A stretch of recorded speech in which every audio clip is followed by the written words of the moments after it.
ዝኑ ከዱባይ ወደ ኢትዮጵያ እንደገባች ወዲያውኑ ከባሏ አረገዘች። አሁን እዚህ ጋር ለባሏ ምግብ እያበሰለች ነው። እሱ ምግቡ እስኪደርስ እየጠበቃት ነበር።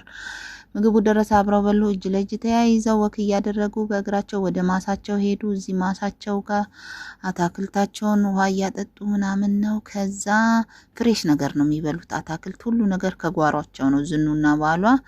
ከዛ ከአታክልታቸው ይዘው ወደ ቤታቸው መጡ።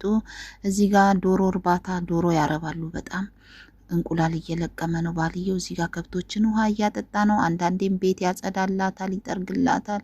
እዚህ ጋር ከብቶችን ሳር እያበላ ነው። ዝኑ እዚህ ጋር ምስር እያጠበች እኮ ነው። ምስር እያጠበች ነው። ጎበዝ ዝኑ።